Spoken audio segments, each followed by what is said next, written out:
स्वागत है आप सभी का ज्ञान गंगा में, जहां अष्टावक्र मंद मंद मुस्कुराते हैं, ओशो दिल खोल ठहाका लगाते हैं और हम बस साक्षी भाव से निहारते हैं। नमस्कार साधकों, भाग 1 पूर्व अध्यायों से संबंध। क्या आपने कभी ऐसा क्षण महसूस किया है जब सब कुछ होते हुए भी भीतर एक शून्यता हो, जब जीवन की सारी व्यस्तताओं के बीच कोई मौन आपको पुकारता है?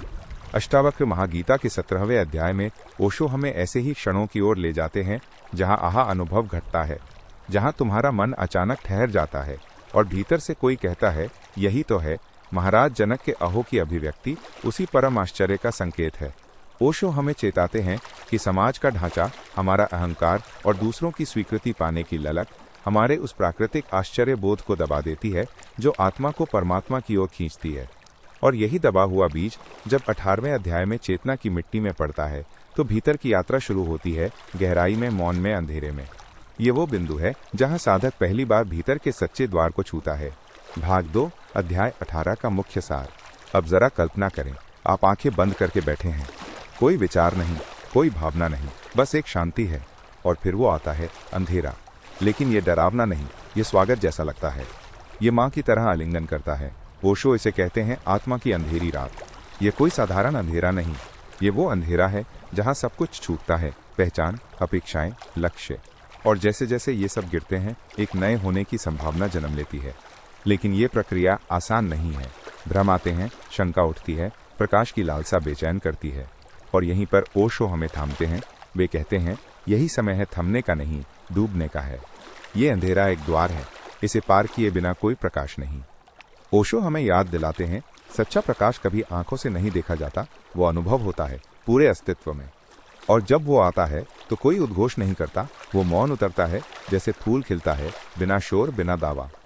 इस पूरी यात्रा में गुरु की भूमिका अत्यंत रहस्यमयी होती है। वो तो छुपा बैठा है, खेल में छियाछी खेलता हुआ। जब तुम सोचते हो कि अब पकड़ में आ गया, वो फिर छिप जाता है। जब तुम थकने लगते हो, वो झलक दिखा देता है। गुरु का काम है तुम्हें चलते रहना, जब तक कि चलने वाला ही ना मिट जाए। तब शिष्य और गुरु एक हो जाते हैं, प्रश्न समाप्त, केवल मौन बचता है। और जब ये मौन उतरता है तब एक नई दृष्टि मिलती है। सब कुछ वही है, लेकिन अब उसे देखने वाली आंख बदल चुकी है। ये वही अंधेरा है जिसमें से ध्यान का दीपक जलता है और फिर भीतर वो दीप जलता है जो बाहर की किसी भी रोशनी से बड़ा होता है। भाग 3 निष्कर्ष, जीवन में उपयोगिता और आगामी अध्याय की झलक। तो प्यारे साधकों, 18वां अध्याय हमें यही सिखाता है कि उस अंधेरे से भागो मत, उसे थाम लो जैसे वो तुम्हारा अपना है, क्योंकि वही तो पुल है जो तुम्हें शाश्वत के किनारे ले जाता है। जब सब कुछ गिर जाए तब जो बचेगा वही तुम हो। इस अनुभव को जीवन में उतारो। जब जीवन में निराशा आए, जब रिश्तों में उलझन हो, जब भविष्य धुंधला लगे, उस अंधेरे को एक अवसर की तरह देखो। भीतर बैठो, साक्षी बनो। देखना धीरे धीरे वही अंधकार ध्यान बन जाएगा और ध्यान से प्रेम और प्रेम से प्रकाश। वास्तविक ध्यान केवल ध्यान करने से नहीं, ध्यान को जीने से आता है। जीवन के हर क्षण में साक्षी रहना, हर भाव, हर संबंध, हर चुनौती को मौन की आंख से देखना, यही अध्याय हमें सिखाता है। और जब ये दृष्टि आती है तब जीवन में एक नया रस पैदा होता है, वही रस जिसे ऋषियों ने अमृत कहा है। और अब अगले अध्याय की ओर बढ़ते हैं, अध्याय 19, जहां जनक घोषणा करते हैं, अब कोई इच्छा नहीं, कोई द्वंद्व नहीं, अब बस मौन है। अब जीवन न खोज है, न संघर्ष, वो तो बस एक सुंदर लीला है। तो साथियों, अगले अध्याय में हम जानेंगे माइनस, जब सब कुछ हो चुका होता है तब क्या शेष बचता है। जब खोज भी गिर जाती है तो कौन रहता है, तब केवल मौन बचता है, केवल उपस्थिति, केवल होना। यही वास्तविक पूर्णता है, यही निर्वाण की धुन है।